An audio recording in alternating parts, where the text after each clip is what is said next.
Good evening my dear student. आप सभी बच्चों को बता दूं, आज जो मैं टॉपिक लेकर आया हूं टॉपिक थोड़ा हटके। टॉपिक क्या है कि हिंदी मीडियम से कम बच्चे आईएएस क्यों बनते हैं। खास करके 1000 ऑन एवरेज 1000 सीट होते हैं, जिसमें से 50 से 55 बच्चे, कभी 800 सीट हुआ, कभी 900 सीट है, उसमें से 50 से 55 बच्चे ही आईएएस क्यों बनते हैं। इसकी आप आईएएस या अदर मतलब यूपीएससी एग्जाम को इतना ही बच्चे क्यों क्रैक करते हैं हिंदी मीडियम का, क्या इसके पीछे कारण है, क्या इसके पीछे लॉजिक है। साथ ही साथ आज हम ये भी जानेंगे जो बच्चे आर्ट्स ले रहे हो, ठीक है, जो बच्चे आर्ट्स की तैयारी कर रहे हो या आर्ट्स लेना चाहते हो और यूपीएससी पैटर्न पे अच्छे से पढ़ना चाहते हो और आपका अगर हिंदी मीडियम से हो तो क्या करना चाहिए। क्या इधर उधर संस्थानों में फंस जाना चाहिए या अच्छे से पढ़ना चाहिए या सिर्फ बिहार बोर्ड पास होने के स्ट्रैटेजी पे फोकस करना चाहिए, क्या करना चाहिए, मैं उस पर भी आज बात करने वाला हूं। तो जो बच्चे 10th की इस बार एग्जाम की तैयारी करते हैं, 10th की एग्जाम देने के बाद, ठीक है, और चाहते हो कि आपका आर्ट्स की तैयारी अच्छे से हो, खास करके यूपीएससी पैटर्न पे हो, तो क्या करें, ये भी बात मैं आपको आज बताने वाला हूं। और हिंदी मीडियम का कम रिजल्ट क्यों होता है, इस पे मैं आज बेसिक बात, क्या इसके मटेरियल कम होते हैं, क्या इसके नोट्स अच्छे नहीं होते, क्या कारण है जो हिंदी मीडियम के बच्चे, खास करके बिहार यूपी के बच्चे जो सबसे ज्यादा तैयारी करने वाले होते हैं, हिंदी मीडियम वाले रील देखकर यूपीएससी तैयारी कर रहे हैं। आजकल छोटे छोटे बच्चे रील बना रहे हैं, रील क्या बना रहे, भाई मेरा ये हो गया, भाई मेरा ये हो गया, मैं क्या करूं, है ना। तो ये संस्थान अच्छा है, ये संस्थान अच्छा। भाई मैं सिंपल बता रहा हूँ, कोई संस्थान कुछ नहीं करेगा, सबसे पहले अपने अंदर में कॉन्फिडेंस, अपने अंदर में तुम्हारे पास कॉन्फिडेंस नहीं आएगा जब तक तुमको अच्छे से गाइडलाइन नहीं मिलेगा। आखिर क्या कारण है हिंदी मीडियम के बच्चे आईएएस नहीं बन पाते या अच्छे से आप देखोगे इनके ज्यादा रेशियो में यूपीएससी नहीं निकल पाते, क्या कारण है, आज मैं उस पर ही बात करने वाला हूं। सबसे पहले मैं आपको एक सवाल बताता हूं जो यूपीएससी प्रीलिम्स 2023 में पूछा गया सवाल। देखो यहाँ पे किस तरीके से सवाल पूछा जा रहा है। अगर कंसेप्ट नहीं होगा नहीं बना पाओगे, ठीक है। अगर आप 11th और 12th की तैयारी कहीं कर रहे हो, अगर अच्छे से नहीं पढ़ोगे, सिर्फ और सिर्फ ऑब्जेक्टिव पास कर लोगे, अकबर का बेटा कौन, हुमायूं का बेटा कौन, यही सब करते रह जाओगे तो फिर नहीं होगा। ये हिस्ट्री नहीं है या ये पॉलिटी नहीं है। देखो सिर्फ आर्टिकल रट लेने से पॉलिटी नहीं। तो कितना कंसेप्ट का सवाल पूछा गया 2023 में, क्या पूछा गया, आर्टिकल से सवाल ही नहीं पूछा गया। क्या पूछा है देखो यहाँ पे 2023 में यूपीएससी में क्या पूछा है, देखो यहाँ पे समझने की कोशिश करना। In essence what does due process of law, पहले तो यही समझना है, in essence what does due process of law mean.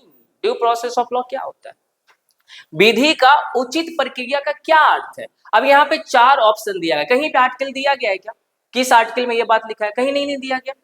यहाँ पे दिया गया ड्यू प्रोसेस ऑफ लॉ। अब ये कंसेप्ट का सवाल है, कैसे बना पाओ कंसेप्ट कैसे। अब यहाँ पे देखोगे the principle of natural justice या the procedure established by law या फिर फेयर अप्लीकेशंस ऑफ लॉ या इक्वालिटी बिफोर लॉ, क्या ऑप्शंस होगा, क्या ये कंसेप्ट। मैं लास्ट में जब ये पूरे का पूरे सेशन समाप्त होगा तो मैं यहाँ पे बता दूंगा इसका आंसर क्या, लेकिन देखो ये कंसेप्ट से। अब बातें यहाँ पे, ये due process law of law जो है, क्या हमारे इंडियन कॉन्स्टिट्यूशन में जब कॉन्स्टिट्यूशन इम्प्लीमेंट हुआ तो क्या इसमें direct due process of law का बात कहा गया या केस लॉ के कारण ड्यू प्रोसेस ऑफ लॉ। अब ये केस लॉ क्या है, देखो बहुत सारे लॉ की उत्पत्ति के बहुत सारे सिद्धांत है, डिवाइन नेचर से, कस्टम से है, आपके केस लॉ है, कॉन्स्टिट्यूशनल लॉ है, बहुत सारे बातें जो जहां से लॉ की उत्पत्ति होता है। लेकिन आज मैं लॉ की उत्पत्ति पे बात नहीं करूंगा कि इसका ओरिजिनेशन कैसे हुआ। सबसे पहले क्या हमारे संविधान में due process of law initially में था या केस लॉ से आया, क्या ये बात पता है, कैसे पढ़ेंगे, क्या स्ट्रैटेजी होगा कि इस टाइप के कंसेप्ट वाले सवाल को बनाए। अगर आप 11th में हो, अगर आप 10th की एग्जाम दे रहे हो और आप आर्ट्स ले रहे हो और आप हिंदी मीडियम से हो, तो क्या सच में हिंदी मीडियम के बच्चे के लिए मटेरियल की कमी होता है, गलत बात। ये जो आपको बोलता है ना कि हिंदी मीडियम के बच्चे के लिए मटेरियल अच्छे नहीं मिलते, बिल्कुल नहीं। हाँ मटेरियल अच्छे नहीं मिलते, वो हो सकता है क्योंकि आजकल बहुत सारे लोग जो मटेरियल दे रहे हैं आपको उसको खुद नहीं पता होता है वो क्या पढ़ा रहा है, ठीक है, और वो आपको मटेरियल दे रहे होते हैं। सिंपल सा लॉजिक मैंने बहुत सारे कोचिंग इंस्टीट्यूट में देखा हूँ, ठीक है। तो मैं आपको यही समझाना चाह रहा हूँ, ध्यान से समझने की कोशिश करें कि हिंदी मीडियम के बच्चे क्यों नहीं कम यूपीएससी क्यों निकाल पाते, इसके पीछे कारण क्या है। तो मैं कुछ कुछ कारण पे आज मैं आपसे बात करने जा रहा हूँ, ठीक है। तो आइए समझते हैं ये कुछ कुछ कारण क्या है, हिंदी मीडियम के बच्चे के लिए क्या मेन समस्या क्या है। देखो क्या होता है, एक तो आप अंडर 10 तक एकदम ध्यान से समझना, क्योंकि ज्यादातर हिंदी मीडियम के बच्चे वही होते हैं, अगर मैं हिंदी मीडियम की बातें करूं तो ज्यादातर बच्चे वही होते हैं जो बच्चे जनरली क्या होते हैं, या तो वो बोर्ड अपने स्टेट बोर्ड से एग्जाम दिए होते थे। हिंदी मीडियम वाले बच्चों को लेकर मैं प्रॉपर समझाने की कोशिश कर रहा हूँ, ध्यान से समझने की कोशिश करना कि हिंदी मीडियम के बच्चे क्यों कम यूपीएससी क्रैक करते हैं, इसके पीछे की लॉजिक क्या है। तो पहला लॉजिक क्या है, ध्यान से समझने की कोशिश करना। पहला, ये तो स्टेट बोर्ड से पास होते हैं, जहां भी लोग हिंदी मीडियम के बच्चे हैं उसका जो स्टेट बोर्ड से ही वो जनरली पास होते हैं, ठीक है। अब बात आता है कि स्टेट बोर्ड का इसका जो पढ़ाई है वो कैसा है, ठीक है। तो मैं सिंपल बताऊं, जो बच्चे स्टेट बोर्ड से 10th पास करता है, इसमें से बहुत कम ऐसे बच्चे होंगे, बहुत कम ऐसे बच्चे होंगे जो जेन्युइन उसको एडुकेशन से मिला होगा, हिंदी मीडियम के बावजूद भी अच्छे से एडुकेशन से मिला, बहुत कम बच्चे होंगे। कितने बच्चे जो मास लेवल पे बच्चे हैं, या वो अंदर 10 तक सिर्फ मैथ का कोचिंग पढ़कर पास होता है, जो हिंदी मीडियम का जो स्टेट बोर्ड के बच्चे होते हैं। अब तुम ये बताओ, जो बच्चे इस तरीके से पढ़ा जिसका प्रॉपर एकेडमिक या स्कूलिंग नहीं हुआ है, अब यहाँ पे जो सबसे बड़ा झोल होता है कि इसका मैथ के अलावा कोई भी सब्जेक्ट पर अच्छे से पकड़ नहीं होता है। तो अब क्या होगा, अच्छे से पकड़ नहीं होने के कारण, हाँ अब बात आता है सर फिर पास कैसे हो जाता है। देखो बोर्ड क्या कर रहा है, 100 में से 50 ऑब्जेक्टिव बनाना है, और इसके लिए भी यूट्यूब पर इतने बरसाती मेढक एग्जाम के टाइम में आए तो पहला का आंसर ये होगा, इसका आंसर रटवा दिए जाते हैं। अब फिर तुम ऐसे पास कर जाते हो, तुमको लगता है भैया पास कर गए, रील देख ली यूपीएससी बन जाएंगे, आईएएस निकल लेंगे, यूपीएससी क्रैक कर जाएंगे। ऐसा बिल्कुल नहीं कर सकते हो, कभी नहीं कर सकते हो। पहली बात तो लिख कर ले लो, कभी नहीं कर सकते। अगर तुम्हारा 10th बर्बाद हो गया है, जेन्युइनली तुम्हारा 10th बर्बाद हुआ है और एकेडमिक अच्छा से नहीं हुआ है, ठीक है, तो ये जो कोचिंग इंडस्ट्री में जो आर्ट्स में ये ला रहा हूँ, आर्ट्स में ये ला रहा हूँ, आर्ट्स में क्रांति लाऊंगा, तो ऐसा कांड हो जाएगा। मैं झूठ नहीं बोल रहा हूँ, आर्ट्स में क्रांति नहीं कांड हो जाएगा तेरा, ठीक है। 900 रुपये में बैच, 1000 रुपये में बैच, जो ये सब जो चीजें होता है बर्बाद कर देगा तुम्हें, ठीक है। हिंदी मीडियम कंप्लीट बैच, बेटा पहले तो समझ लो कि हिंदी मीडियम से आईएएस बनते ही नहीं, पहले ही बता दूं, जो बच्चा हिंदी मीडियम से आईएएस निकालता भी है, यूपीएससी क्रैक भी करता है, उसका अच्छा खासा इंग्लिश भी आता रहता है। इस बात को समझो, जो बच्चे यूपीएससी हिंदी मीडियम से निकाल रहा है उसको अच्छे खासे इंग्लिश भी आ रहा होता है।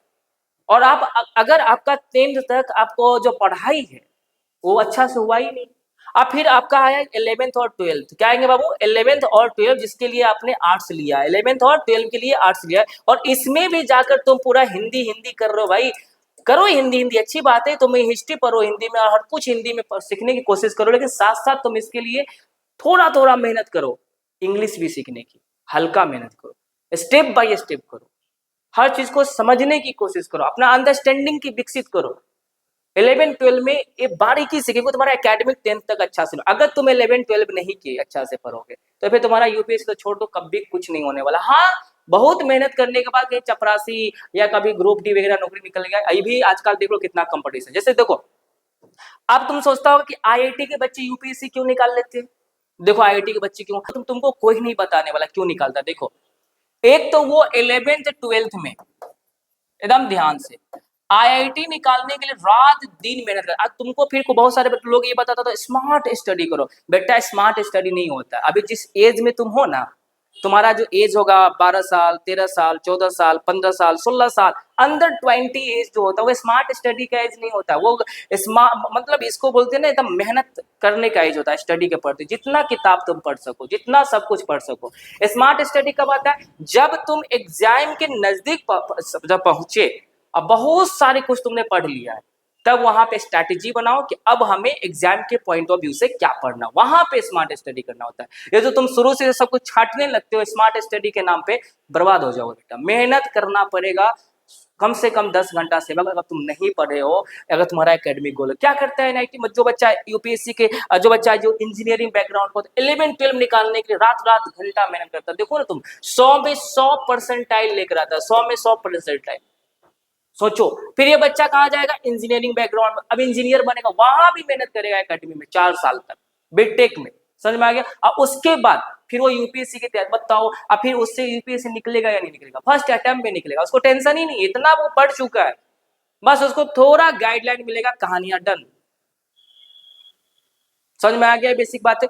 तुम जो या इधर जो भटक रहे हो, तुम ध्यान से समझने की कोशिश करो। जब तुम आर्ट्स ले रहे हो और आर्ट्स लेने के बाद अगर अच्छे से चयन नहीं करोगे, क्योंकि तुम्हारा 10th जो है हिंदी मीडियम से हो, तुम्हारा 10th में बस मैथ पढ़ के पास हुआ होगा, ये मुझे पता है। तो आप क्या करें एकेडमिक, अब 11-12 में जो फालतू लोगों के पास भटक जाओ, जिसको खुद भी पता नहीं होता है कि यूपीएससी क्या है, बस यूपीएससी के पैटर्न पे पढ़ाऊंगा, पैटर्न पे पढ़ाऊंगा, बेटा आर्ट्स पास ही कर लोगे टेंथ ट्वेल्व अगर पास ही कर जाओ बिहार बोर्ड, 400 में 480 नंबर ली ही आए वो, तो क्या कर लोगे? फिर तुम एग्जाम्पल दो, सर 12 फेल भी तो आईएएस बन सकता है सर, 12 फेल बनता है। अरे भैया जिस समय वो आईएएस बना उस समय का आप क्वेश्चन पेपर देख लो, उस समय का माहौल देख लो, उस समय का कंपटीशन देख लो क्या था, और आज देख लो किस लेवल की कंपटीशन है, और उसमें आपका स्थान कहाँ है, ये बेसिक बात समझो। तो अगर आपका 11th-12th अच्छे से नहीं हो पाया तो फिर याद रखो तुम कहीं का नहीं हो, फिर तुम यूपीएससी का तैयारी छोड़ ही देना, रील देखकर यूपीएससी की तैयारी करने कभी मत जाना। अगर तुम्हारा 11th-12th में ध्यान से समझाने की कोशिश करो, ध्यान से समझने की कोशिश करना, अगर तुम्हारा 11th-12th अच्छे से नहीं हुआ है तो फिर सोच लो कि तुम यूपीएससी की तैयारी में पैर हाथ मारना ही मत, इस बात को हमेशा याद रखो। पहली बात तो जो बच्चे हिंदी मीडियम का होता है ना, वो तो 10th गोल ही है, और 10th गोल होने के बाद 11th एंड 12th भी, अभी मैं तुमको दिखाया हूँ ना सवाल ड्यू प्रोसेस ऑफ लॉ, ये सब पढ़ना है। कहाँ पढ़ना है? तो आपको जुडिशियरी में पढ़ना है, कहाँ पढ़ना है? लेजिस्लेटिव में पढ़ना है, बताओ यार, और कहाँ पढ़ना है? फंडामेंटल राइट्स में पढ़ना है। 11th के कॉन्स्टिट्यूशंस एट वर्क जो बुक है ना उसमें पढ़ना है, लेकिन तुमको बहुत सारे टीचर पढ़ाया ही नहीं होगा, तो खुद नहीं पता था क्या पढ़ाएगा तुमको वो। आज तुम 11th पास करेंगे, 12 भी पास कर जाओगे, क्या दिक्कत है? आज तक कहोगे पापा मैं तो 480 नंबर लेकर आऊं, मैं तो अब आईएएस बनूंगा। अरे बेटा बिहार बोर्ड से 500 में 500 भी लिया हो तो कुछ ना बनोगे। मेरे जो बच्चे आज पढ़े, अगर मैं आपको समझाने की कोशिश करूं तुमको क्या लग रहा है? अब मैं आपको बता दूं, यहाँ पे जो मेरे अच्छे अच्छे बच्चे जो है आज, जो अच्छा से पढ़ा है, आपको मैं समझाने की कोशिश, आज इंडिया के टॉप यूनिवर्सिटी में पढ़ रहा है मेरे बच्चे, तुमको क्या लग रहा है? मैं आपको यहाँ पे समझाऊं, जैसे मैं आपको दिखाने की कोशिश करूं,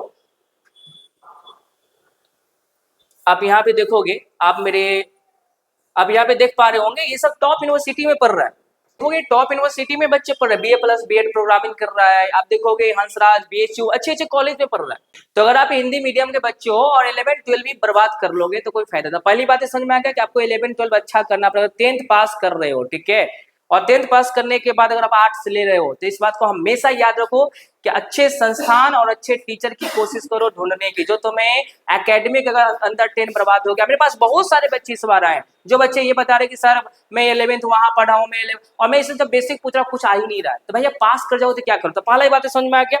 दूसरी बात है अगर आपका कंसेप्ट क्लियर ही नहीं होगा, समझ में आ गया, तो जो अच्छे बुक हिंदी मीडियम में लिखा भी होगा उसको तुम कहां से पढ़ोगे? जो तुम्हें मटेरियल मिल भी जाएगा तो नहीं पढ़ोगे अच्छे से, तुम्हारा अंडरस्टैंडिंग उस टाइप का नहीं बनेगा, अच्छे बुक पढ़ ही नहीं पाओगे।